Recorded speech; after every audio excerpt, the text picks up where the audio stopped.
ओम नमः शिवाय। आज मैं आपके लिए कबीर जी का एक बहुत ही सुंदर दोहा लेके आया हूँ।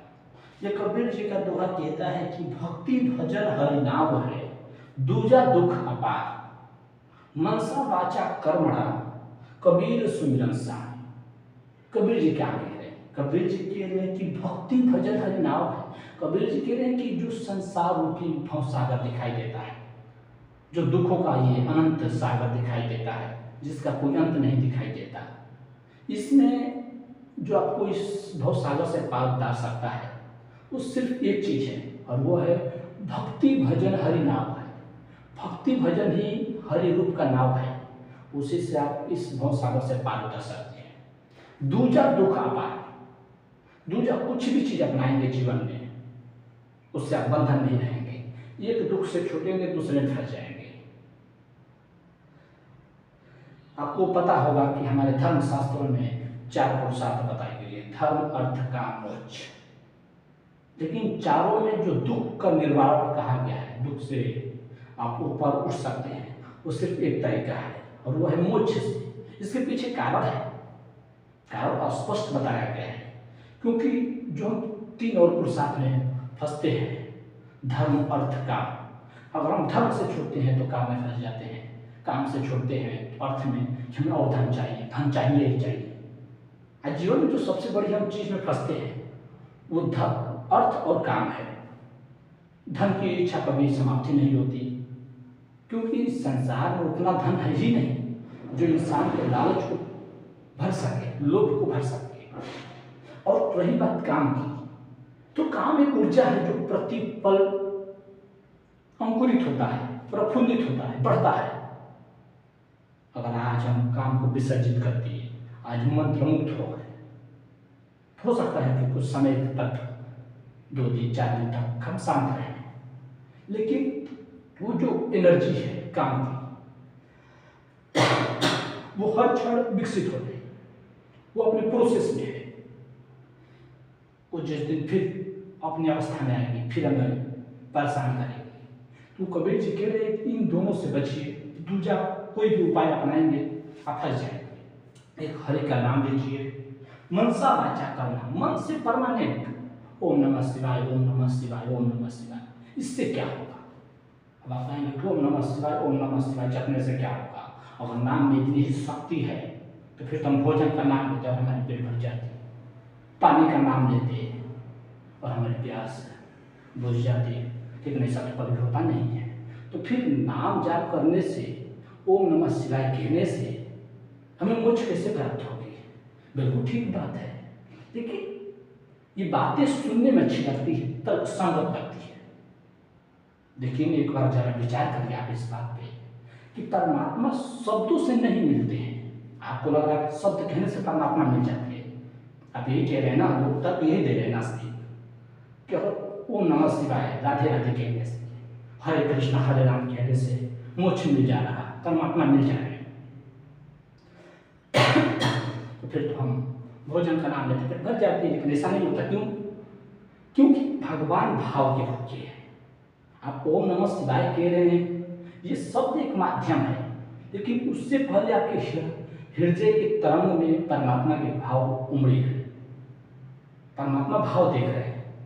तो क्या जो अगर आप कह रहे हैं शब्दों से मिल जाती है, तो जिसके पास जुबान नहीं रहेगा उसको परमात्मा नहीं मिलेंगे, मिलेंगे, क्योंकि भाव देखते हैं। हम बोलता जानवर को भी परमात्मा मिल जाएंगे, भाव होने चाहिए। जो अनपढ़ है, जो नहीं पढ़ा लिखा, तो उसको परमात्मा नहीं मिलेंगे। कबीरदास तो अनपढ़ थे, फिर क्या कहो उसके बारे में? तो नाम जपने से परमात्मा नहीं मिलते, जो उसके पीछे का भाव है उससे परमात्मा मिलते हैं। कबीर सुमिरन सार, लास्ट में कबीर जी कह रहे कबीर सुमिरन सार, ये जो परमात्मा नाम का सुमिरन है, ये एकमात्र जीवन का सार है, दूसरा कोई उपाय नहीं है। एक लाइन में कबीर जी यही कह रहे हैं कि भक्ति भजन हरि नाम है, दूजा दुख अपार, मनसा वाचा कर्मणा, कबीर सुमिरन सार। कि भक्ति भजन ही एकमात्र नाव है इस भवसागर से पार उतरने के लिए। दूसरा कुछ भी चीज आप पकड़ेंगे फंस जाएंगे, एक दुख से तो निकलेंगे, दूसरे में फंस जाएंगे, तो फिर मतलब नहीं हुआ। लोहे का हो पिंजरा की सोने का, क्या फर्क पड़ता है? बंधन बंधन होता है, मुक्ति का अर्थ हुआ कि आप हर तरह से मुक्त हो गए, उसे मुक्ति कहते हैं। कि बूंद सागर में विलीन हो गया तो मुक्त हुआ। नहीं तो एक बोतल से पानी निकला दूसरे में चला गया, फिर फर्क क्या पड़ा? इस बोतल से आजाद हुआ दूसरे में बंध गया। हम इस शरीर से छूटे हैं दूसरे शरीर में बंध जाएंगे, ये मुक्ति नहीं है, ये गुलामी का परिवर्तन है। जब तक हम इस शरीर का गुलामी कर रहे थे, कल किसी और शरीर का खरीदेंगे, गधे का शरीर मिल जाए, लंगूर का मिल जाए, आज हम वही कर रहे हैं शरीर का गुलामी। शरीर कहता है कि मुझे गर्मी लग रहा, थोड़ी रूम को वातानुकूलित बनाया जाए, और सर्दी चाहिए तो थोड़ा सर्दी, गर्मी चाहिए तो थोड़ा गर्मी, तो उसके लिए एसी लाओ। शरीर मांग रहा, आत्मा सुख दुख से परे है। कृष्ण भगवान भगवत गीता में कह रहे हैं कि नैन छिंदन्ति शस्त्राणि नैन दहति पावक न चैनन क्लेदन्त्यापो न सुसति मारुत। अर्थात आत्मा को न शस्त्र काट सकती है, न अग्नि जला सकता है, न जल गीला कर सकती है, और न ही वायु सुखा सकता है। और हम आत्मा बिल्कुल अजर अमर है। तो हम जो भी व्यवस्था कर रहे हैं वो शरीर के लिए कर रहे हैं। इसीलिए मैंने आपसे कहा कि लोहे का हो पिंजरा भी सोने का, क्या फर्क पड़ता है? दोनों से मुक्त हो जाइए, क्योंकि बंधन होता है। तो शिव का नाम ही मैं क्यों उठाता हूँ?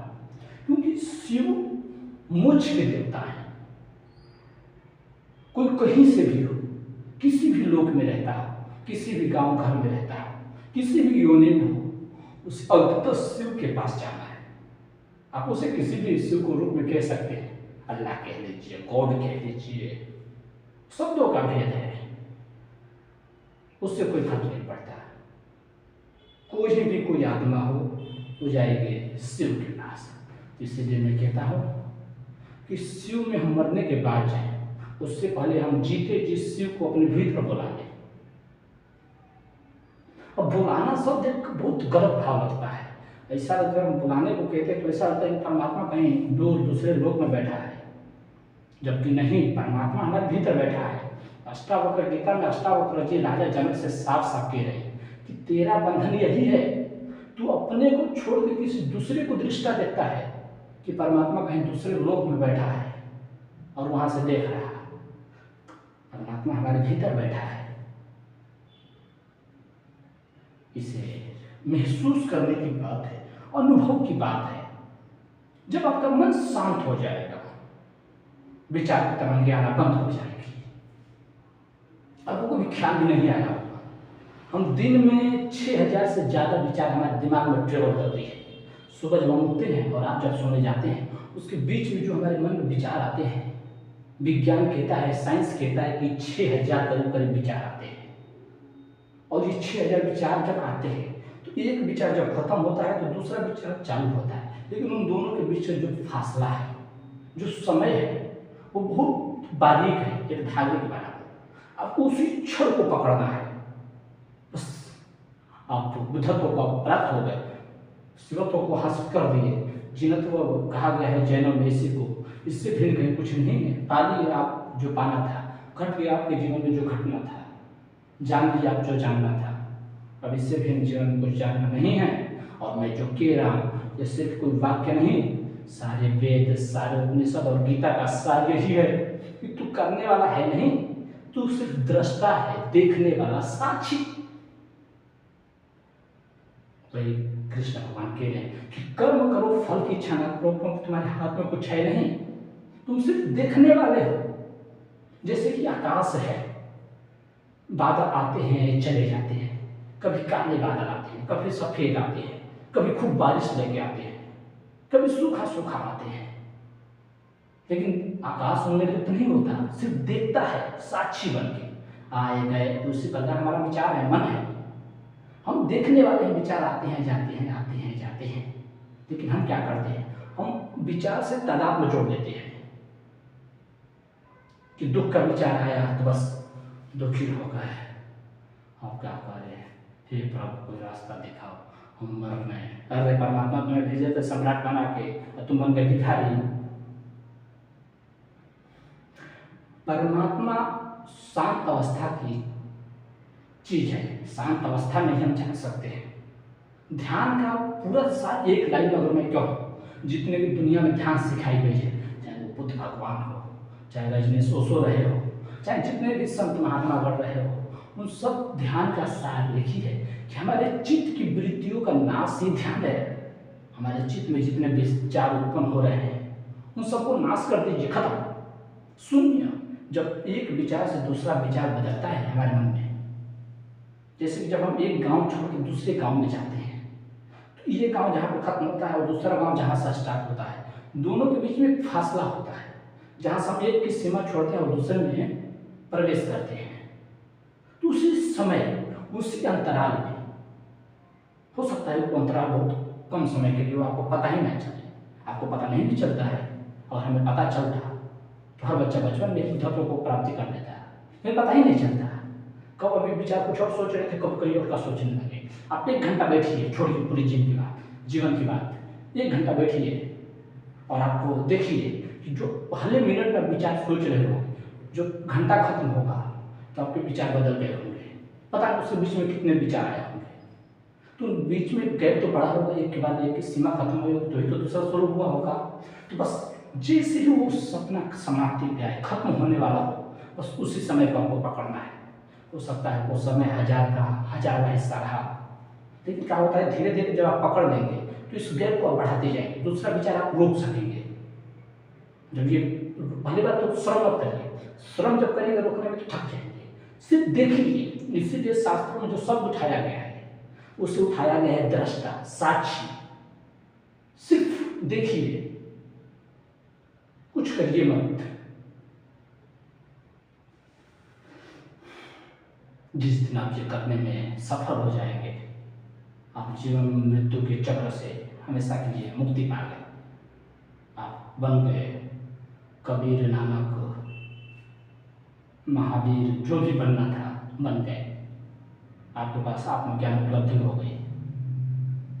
परमहंस रामकृष्ण, स्वामी विवेकानंद, हजारों, हमारी बहुत लंबी श्रृंखला है महात्मा की, बखान करना असंभव है उन लोगों की। बस हम तो प्रयास करते हैं कि उनके शब्दों को बेहतर ढंग से लोगों को समझा पाए। खैर, आपको ये समझ आया होगी, बहुत अच्छी बात है। हम विदा लेते हैं। ओम नमः शिवाय।